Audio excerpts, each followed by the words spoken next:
は海賊王になる男だ。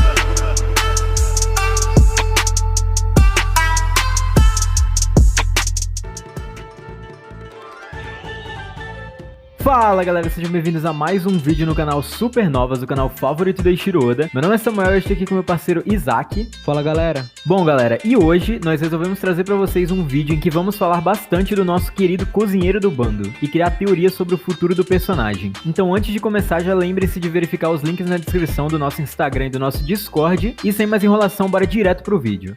E é o seguinte galera, Sanji é um personagem que tem dado o que falar toda vez que ele tem um certo destaque no capítulo. E ter dado o que falar não significa que são apenas coisas boas, como derrotar um comandante de Yonkou. Também tem seus lados negativos. Quem lembra do hate que a fandom tinha com o personagem no começo de Onigashima, enquanto ele apanhava da Black Maria e de suas subordinadas? Enquanto ele fugia, enquanto ele chorava, e eu lembro muito bem dessa época, ali nos meados do capítulo 1000, entre o 1000 e 10, e enquanto o Sanji estava passando por essa situação, o Zoro estava ajudando contra a Big Mom e o Kaido, e ele estava mandando muito bem, vocês lembram muito bem, ele defendeu um dos ataques que talvez seja um dos mais poderosos dentro da obra, que foi a junção do Kaido e da Big Mom em um só ataque, e que o Zoro defendeu, mesmo que tenha sido por pouco tempo, foi o suficiente para Law, Kid, Killer e Luffy pudessem escapar desse ataque. E nessa cena, inclusive, o Zoro estava usando cerca de 30% de seu poder total.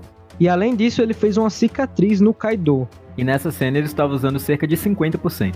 Tá bom, Zoro Terd. O vídeo do Zoro, somente do Zoro vai chegar, calma. E aqui no ataque do Zoro, com seu Ashura, no qual Kaido nos revelou que o Zoro tinha usado o Haki do Rei pela primeira vez, a gente tem um sinal do Zoro com o Haki do Rei que mais pra frente foi desenvolvido ali na luta contra o King, que a gente bem sabe.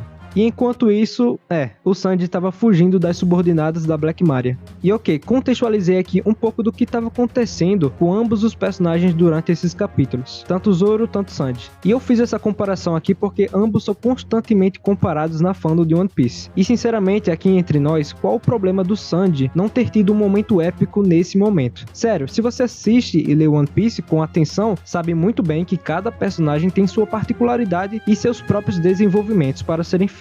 Querendo ou não, essa foi uma das melhores sacadas do Oda aqui em Onigashima. Zoro precisava estar lutando contra Kaido, dando o máximo de si naquele momento. Mesmo é claro que ele não tenha dado nenhum dano ali nos Yonkous, e nenhum dos seus ataques realmente tenham deixado eles fora de combate. Mas ele evoluiu, isso é um fato. O Zoro precisava bater de frente com eles, sem medo. Zoro perder aqui é importante para ele, é importante para que mais pra frente ele não perca para Mihawk. E aqui a gente vê que a caminhada do Zoro, o desenvolvimento do Zoro tem muito a ver sobre a jornada em busca de força, na qual ele é leal a seu capitão e faz tudo para ficar à altura de seu combatente do futuro rei dos piratas. Já a caminhada do Sanji não é sobre isso, nunca foi. A gente acaba brigando muito para saber quem é o mais forte quando se fala desses dois personagens, mas se a gente for ver, a caminhada do Sanji é totalmente diferente da do Zoro. Vejo mais muito a questão de honra em agir com fidelidade com seus princípios aprendidos pelo seu verdadeiro pai, o Zeff Perna Vermelha. Se o Sanji é quem ele é hoje, é por causa daquele evento traumatizante que aconteceu naquela ilha sem comida. Mas não só por isso, foi pelos ensinamentos que ele aprendeu com o Zeff logo após esse acontecimento. Exatamente. E galera, olhem só que interessante. Onigashima é um arco majoritariamente pautado na ação. Nos X1s que não param, a cada capítulo nós vemos uma luta acabando, mas a parte mais genial escrita pelo Oda no meio de toda essa bagunça é que aqui ele mostra como o Zoro e o Sanji são diferentes e ao mesmo tempo são iguais. E quando eu falo iguais, é claro que eu não tô falando em relação à força, mas sim por ambos serem as asas do rei dos piratas. Enquanto toda a jornada de Zoro é sobre ele querer ficar mais forte e conhecer a Ema, enquanto ele descobre que ele mesmo é capaz de emanar a determinação de um rei, olhem só como é a do Sanji. Ele está preocupado se ele traiu seus princípios chutando uma geisha, uma mulher, e essa é a grande diferença, muito sutil. Sanji não quer força, na verdade é justamente o oposto. Ele está odiando tudo aquilo que está acontecendo com ele. As memórias de sua infância traumatizante voltam e ele consegue se encontrar no final desse turbilhão de emoções quando descobre que seus princípios não foram violados, e quem machucou a garota foi o próprio Queen. E com isso ele o joga bem pra longe da caveira. E o que a gente falou mais cedo se comprova aqui. O desenvolvimento desses personagens não precisa ser igual. One Piece nunca foi uma briga por força. Vocês lembram no arco do Yalong Park? Eu não sei usar espadas, não sei navegar, também não sei cozinhar e não sei mentir. O que eu sei é que eu dependo dos meus amigos se quiser continuar vivendo. One Piece tem muita dependência e confiança em seus amigos, e esse é o maior sinal de força que diferencia a tripulação de Luffy da de outros grandes piratas. Bom, após nós termos dado uma leve resumida no desenvolvimento do personagem Sanji aqui em Wano, gostaríamos de conversar um pouco com vocês sobre os próximos acontecimentos que podem ocorrer com o personagem. E é isso que dá nome a esse vídeo. Sanji irá perder os seus poderes? Essa é uma pergunta bem interessante e a gente vai responder ela aqui. Como nós vimos no capítulo 1036, em um pequeno quadro é mostrado Sanji desmaiado após o término de sua luta. E aqui dá pra ver que as suas sobrancelhas que haviam mudado de direção e ficado iguais às de seus irmãos, que foram modificados por causa de seus genes despertados, voltaram ao normal. E o que isso quer dizer? Existem duas linhas de raciocínio aqui. A primeira é que isso tenha o deixado sem seus poderes, já que ele voltou ao normal, e a segunda possibilidade é que seus poderes permaneçam com ele e ele conseguiu ter o controle pleno dos genes implantados por seu pai. Bom, vamos analisar cada uma dessas possibilidades. Na minha opinião, essa primeira não seria interessante para o personagem do Sanji. Tudo bem que ele não quis esse poder como a gente viu ao longo de sua luta contra o Queen, e ele o tempo todo ficava xingando sua família, implorando que nada daquilo que estava acontecendo com seu corpo realmente acontecesse em definitivo, ao ponto de fugir da luta afirmando precisar de um tempo para pensar. E aqui no final da luta a gente vê quase que uma aceitação dele consigo mesmo. Ele notou que aqueles genes que faziam seus irmãos serem maus acabaram não o afetando, após descobrir que não foi ele que feriu a garota do bordel, e em seu pleno controle ele com uma velocidade insana ao ponto de praticamente ficar invisível e aumentar o calor das chamas do Diablo Jumbo, derrota Queen. Essa derrota foi tão extraordinária que muita gente ficou pensando, ué, já acabou? E agora imaginem só, imaginem se o Sanji depois disso volta ao normal e perde seus poderes dos genes. Vocês não acham que todo esse desenvolvimento poderia ter sido em vão? É a mesma coisa do Zoro perder a Ema no final. Tudo que ocorreu com ele, a aprovação da Ema para testar o hack dele, teria sido perdido. E isso é o que nós achamos, porém a gente quer saber da opinião de vocês. Comentem embaixo o que vocês acham dessa primeira possibilidade.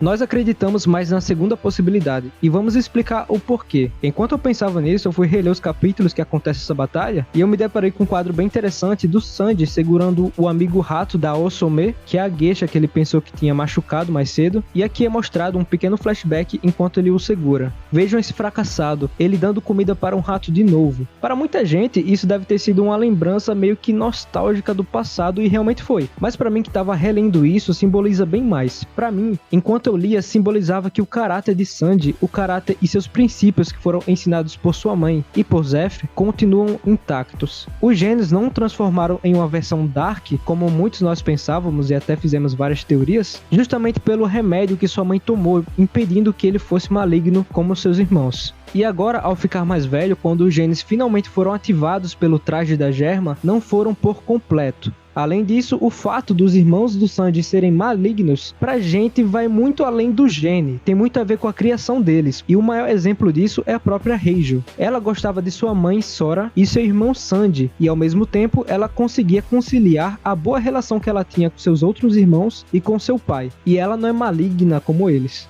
Mas voltando pro Sanji, nessa mesma linha de raciocínio, ele por ser adulto e já ter sua personalidade formada, acabou tendo essa mudança muito radical de personalidade à de seus irmãos. E uma coisa muito interessante de se comentar ainda sobre isso, nesse SBS que tá passando aí pra vocês, o Oda fala que o Sanji tem o mesmo cabelo de seu pai, porque seus genes não foram despertados. E porque aqui em Onigashima isso não aconteceu. E bom, pra mim a explicação pode ser essa. Sanji conseguiu a força que o experimento da Germa o proporcionou, mas não alterou quem ele é. E por isso, sua sobrancelha voltou ao normal, ali no final da luta contra o Queen, quando ele conseguiu conciliar sua força pra ajudar a geisha contra o Queen.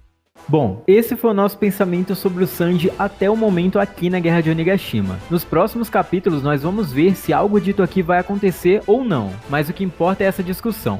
Mas ok, agora que a gente já falou do que já aconteceu com ele, tá na hora das teorias. O que ainda resta para acontecer nos próximos capítulos dessa saga que aparentemente já está acabando? As duas asas do Rei dos Piratas no momento estão apagadas de cansado. Zoro, por sua vez, a gente acredita que ele não tem como levantar mais. Na verdade, alguém vai precisar socorrer ele porque o Chopper mesmo falou que esse remédio injetado nele é tipo uma semente dos deuses, que fez com que ele voltasse pra luta com total vitalidade. Mas agora vai ter um grande efeito colateral. Então provavelmente o Zoro já fez sua sua parte aqui nesse arco, e já foi muito grande. Já o Sanji, ele é um cara que tá dormindo ali apenas para descansar mesmo, porque seu exoesqueleto e seu fator de cura garantem que ele esteja bem pelo menos fisicamente. Isso considerando que ele ainda tenha seus poderes. Mas vamos supor que ele os tem, então provavelmente ele só tá dando uma cochilada ali para voltar à ação no final da guerra. Inclusive o próprio Zoro já dormiu um pouco nesse arco também e depois voltou com tudo. A teoria que nós gostaríamos de conversar com vocês é a seguinte: acreditamos que aquilo que ele falou pra Kuma no final de Thriller Bark será realizado aqui nesse arco de Wano. Ele falou o seguinte: eu sei que a marinha não dá a mínima para mim, mas em breve o homem mais temido pela marinha serei eu, Sanji Perna Negra. E como vocês estão cansados de saber, a gente trouxe aqui no canal a teoria que diz que as Ilhas do Paraíso têm grandes paralelos com as do Novo Mundo, e o Wano nesse caso tem seus paralelos com Thriller Bark. Então faria muito sentido que isso que foi dito lá fosse concluído aqui em Onigashima. Fora que um paralelo bem interessante é o fato que o Zoro foi aquele que protegeu o Luffy e o bando no final de Thriller Bark, e seria interessante que o Sanji fizesse o mesmo papel agora, talvez com os soldados da marinha que estão a caminho. A maioria de vocês que está assistindo já deve ter visto esse vídeo, mas se você é novo aqui no canal, vamos deixar aí fixado no comentário aí embaixo. Bom, voltando aqui pro Sanji se tornar o homem mais temido, o cenário agora no fim da batalha tá perfeito para que isso aconteça. Navios do governo mundial estão a caminho de Wano, a própria CP0 derrotou Drake e Apu com facilidade, e é sempre bom citar o Apu aqui porque nós achamos que ele é um dos caras que vai vazar informações de Wano para o Morgans, então fiquem ligados. Além disso, pode chegar mais algum vilão surpresa do governo que nós não sabemos, até porque os Gorosei não iriam desperdiçar essa oportunidade de ouro de capturar a Nico Robin mandando subordinados fracos pro território de Yonkou. Tudo bem que tem a CP0 ali, eles são fortes, mas não é o suficiente para cumprir essa missão. O governo precisa mandar alguém mais forte. Além disso, ainda temos a tripulação da Big Mom que até agora está sumida de Onigashima. Não sabemos se eles ainda vão aparecer, mas seriam adversários muito fortes para a tripulação do Luffy que está toda cansada depois de travar suas batalhas. E seria aqui que o Sanji iria brilhar. Ele vai ser a maior pedra no sapato do governo. Da primeira vez ele chorou pela ajuda da Robin, mas dessa vez ele que vai a ajudar quando estiver prestes a ser capturada. Sanji vai ser conhecido por ser um cara que, como ele mesmo disse pra Kuma, daria muito trabalho, o homem mais temido pelo governo, o cara que vai acabar com a reputação deles. E nessa parte é importante que para que isso aconteça, vai ser preciso que alguém tire fotos ou escreva pro Morgans o que aconteceu naquele momento, e é aí que entra o Apu que falamos agora há pouco. Isso seria muito bom porque pela primeira vez, o Sanji teria uma foto de respeito em seu cartaz de procurado, e sua recompensa aumentaria não pelo seu sobrenome, mas sim pelo que ele fez ali contra os agentes do governo. E cara, só de imaginar isso já dá um arrepio, seria um desenvolvimento perfeito pro personagem, sinceramente perfeito até demais. A gente que é fã sonha bastante, mas não custa nada, e é assim que nós achamos que poderia ser seu desfecho aqui no arco de Wano. E é claro que isso abre caminho para muitas coisas acontecerem, porque como nós vimos, Sanji ficou tão rápido ao ponto de ficar invisível. Será que isso seria um foreshadowing de uma luta contra o Kizaru? E pra gente, isso já é praticamente canônico. E tem outra coisa, se Mihawk realmente estiver no bando do Barba Negra, como a gente também teoriza bastante aqui se você é inscrito, o Zoro o enfrentaria. Então o Shiryu ficaria sobrando ali pro Sanji. E a regra é clara: se o vilão fica invisível, ele vai levar muito chute do nosso cozinheiro. Bom, mas sobre isso a gente quer saber da opinião de vocês. Comentem as próximas lutas do nosso querido Sanji e do Zoro. E é com isso que nós finalizamos esse vídeo, galera. Espero que vocês tenham gostado. Esse vídeo foi feito justamente para você que é Sanji Nerd e acha que no canal a gente fala muito do Zoro. Tá aqui um vídeo exclusivamente do Sanji para vocês. Comentem aí embaixo o que vocês acharam. Aqui a gente gosta muito de falar sobre o futuro dos personagens. Então deixem aí nos comentários qual personagem vocês querem que a gente traga mais teorias sobre o futuro dele na obra. Não se esqueçam de seguir a gente no Instagram e acompanhar a gente no Discord. O servidor tá muito bacana. Nesse final de semana a gente bateu uma gameplay com os inscritos. E vemos vocês no próximo vídeo. E é isso, galera. Valeu! Valeu, galera!